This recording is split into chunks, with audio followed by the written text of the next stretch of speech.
ఈ వీడియోలో మూడే విషయాల గురించి గట్టిగా మాట్లాడతా. నెంబర్ 1, నేను Tanuja and Kalyan, Ritu and Demon వీళ్ళ నలుగురు ఖచ్చితంగా కుక్ విత్ జాతిరత్నాలు అనే షోకి రావాలి అని ఒక వీడియో చేశా. కానీ ఆ వీడియో కింద చాలా మంది చాలా వర్స్ట్గా అయితే కామెంట్లు అయితే పెట్టారు. నువ్వెప్పుడు తనూజ రావాలి అని అంటావు ఎందుకు, తనూజ భజన చేస్తున్నావు ఎందుకు అని అంటున్నారు. ఒక్కడే చెప్తున్నాను, నీతిగా నిజాయితీగా ఉండే ప్రతి ఒక్కరి గురించి నేను చెప్తూనే ఉంటా. ఆర్మీ పవన్ కళ్యాణ్ గురించి కూడా చాలా సార్లు చెప్పాను. అలాగే ఇప్పుడు తనూజ కూడా కుక్ విత్ జాతిరత్నాలు అనే షోకి వస్తే తనూజ అండ్ కళ్యాణ్ వాళ్ళిద్దరు ఒక పేరు అవుతారు, డెమాన్ అండ్ రీతు వాళ్ళిద్దరు ఒక పేరు అవుతారు. బాగుంటుందని నేను చెప్పాను. మీకు కూడా నిజం చెప్పండి, బాగుంటుందా లేదా? బాగుంటుంది అనుకున్న ప్రతి ఒక్కరూ ఆ లైక్ బాక్స్ అనేది బద్దలయ్యేటట్టు లైక్ చేయండి. హేటర్స్ అందరికీ తెలియాలి తనూజ అండ్ పవన్ కళ్యాణ్ అంటే ఏంటో. ఓకేనా? నేను ఎందుకు తనూజ గురించి చెప్తున్నానంటే, చాలా మంది బిగ్ బాస్ అయిపోయిన తర్వాత తనూజని మిస్ అయ్యారు కదా.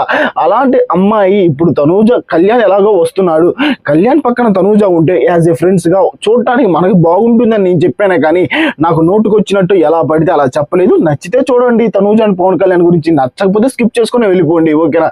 ఇంతకు మించి నేను ఏమీ చెప్పలేను. ఆ తర్వాత మ్యాడ్ ఫర్ ఈచ్ అదర్ అనే షోకి 3 కపుల్స్ అయితే బయటకి అయితే డేట్కి వచ్చాయి. అంటే అక్కడ బాగా పర్ఫార్మెన్స్ చేసిన వాళ్ళు బయటకు వచ్చి డేట్కి అయితే వెళతారు. నెంబర్ 1 ఫస్ట్ వెళ్ళింది ఎవరంటే సిద్ధు అండ్ సోనియా. వీళ్ళు బాగా పర్ఫార్మెన్స్ చేసి డేట్కి అయితే వచ్చారు.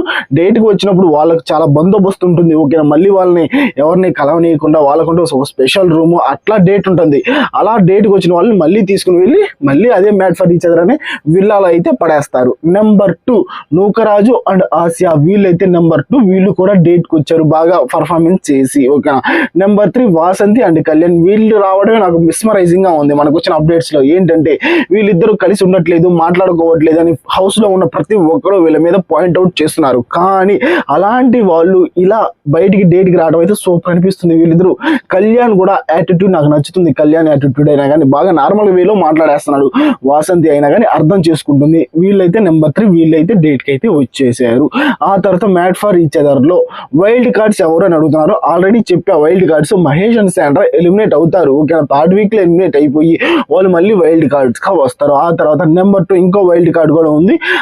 అమరుద్దీన్ అండ్ అమీన్ వాళ్ళైతే వైల్డ్ కార్డ్ గా అయితే వస్తున్నారు. వాళ్ళ గురించి ఎక్కువ సోషల్ మీడియాలో కూడా ఏం లేదు. మనకు వచ్చిన అప్డేట్ ప్రకారం వాళ్ళ పేర్లు అయితే అమరుద్దీన్ అండ్ అమీన్. ఓకేనా? వీళ్ళైతే వస్తున్నారు. ఇక్కడ బీబీ జోడీలో కొంచెం అన్యాయం జరిగింది అంటున్నారు కదా. కొంచెం కాదు, చాలానే జరిగింది. బిగ్ బాస్ సీజన్ 9 లో ఎవరైతే గెలుస్తామని మనం అనుకున్నామో వాళ్ళు గెలవలేదు. స్టార్ మా వాళ్ళు చేసే ప్రతి డ్రామా ఇంతే. ఓకేనా? వాళ్ళ టీఆర్పీల కోసం ఫస్ట్ ఒకరిని లేపుతారు, ఆ తర్వాత ఒకరిని తగ్గిస్తారు, చివరికి వాళ్ళకి నచ్చిన వాళ్ళకి విన్నింగ్ ఇస్తారు. అలాగే ఓకేనా, బిగ్ బాస్ సీజన్ 9 లో తనూజకి ఎలాగైతే అన్యాయం జరిగింది, ఇప్పుడు ఇలాగే ఓకేనా, ఇలాగే ఇక్కడ అమర్దీప్ కూడా అలాగే అన్యాయం జరిగింది. బీబీ జోడీ స్టార్ట్ అవ్వగానే ఫస్ట్ ఎపిసోడ్ నుంచి ఫైనల్ ఎపిసోడ్ దాకా విన్నర్ ఎవరంటే ఎవరిని అడిగినా అమర్దీప్. కానీ 3rd పొజిషన్ పడిపోయాడు అమర్దీప్. ఓకేనా? అసలు బీబీ జోడీ సీజన్ 2 లో టాప్ 5 ఎవరో మాట్లాడుకుందాం. నెంబర్ 1 ఫస్ట్ 5th ప్లేస్ లో ఉంది ధనరాజ్ అండ్ భాను. వీళ్ళు 5th ప్లేస్ లో ఉన్నారు. 5వ స్థానంలో వీళ్ళు ఉన్నారు. ప్రియాంక అండ్ నాగమణి కంటే వాళ్ళు ఎలిమినేట్ అయిపోయారులే. ఆ తర్వాత 4th పొజిషన్ లో శ్రీ సత్య అండ్ అర్జున్ వీళ్ళైతే ఉన్నారు. ఓకేనా? Number 3 Amardeep and Nainika. వీళ్ళు నెంబర్ 3 పొజిషన్. నన్ను అడిగితే వీళ్ళు అసలు నెంబర్ 3 కాదు, నెంబర్ 1 పొజిషన్. కానీ తొక్కేశారు మామ, తొక్కుతానే ఉంటారు. ఎవరైతే విన్నింగ్ రేస్ లో ఉంటారో వాళ్ళని తొక్కటంలో స్టార్ మాకి ఎవరు సాటి రారు స్వామి, అలాంటి స్టార్ మా. ఓకేనా? నెంబర్ 3 పొజిషన్ లో అమర్దీప్ అండ్ నైనిక. నెంబర్ 2 విశ్వ అండ్ నేహ. అసలు వీళ్ళు నిజం చెప్తున్నా, ఇప్పుడు చూసిన జిమ్నాస్టిక్స్ చేయడమే సరిపోయింది. వీళ్ళు నెంబర్ 2 పొజిషన్స్ కి అయితే వెళ్ళారు. నెంబర్ 1 మానస్ అండ్ సృష్టి. ఫస్ట్ లో డాన్స్ పర్ఫార్మెన్స్ బాగున్నా కానీ తర్వాత వాళ్ళ ఓవర్ యాటిట్యూడ్, ఓవర్ అగ్రెషన్ అదైతే నాకైతే అస్సలు నచ్చలేదు. ఫస్ట్ నుంచి అయినా మామ బీబీ జోడీ సీజన్ 2 స్టార్ట్ అయిన కానీ ఎండ్ అయిన దాకా ప్రాణం పెట్టి డాన్స్ వేసింది అమర్దీప్ అండ్ నైనిక. వాళ్ళిద్దరు ఎరగదీసి పడేశారు. అలాంటి వాళ్ళకి అన్యాయం జరిగిందని నాకు అనిపిస్తుంది. ప్రతిసారి జరిగే అన్యాయంలోని ఈ అన్యాయం కూడా జరిగిపోయింది. ఇది మామ నేను చెప్పాలనుకున్న 3 మాటలు. ఓకేనా? ఫస్ట్ అమర్దీప్ అన్యాయం జరిగింది. తనూజ గురించి కొంతమంది నెగిటివ్ గా మాట్లాడుతున్నా, నాకైతే అస్సలు నచ్చలేదు. నేను ఆర్మీ పవన్ కళ్యాణ్ ఎలాగైతే నచ్చినప్పుడు పోయాను, తనూజను కూడా నచ్చినప్పుడు పోడుతున్నా. ఓకేనా?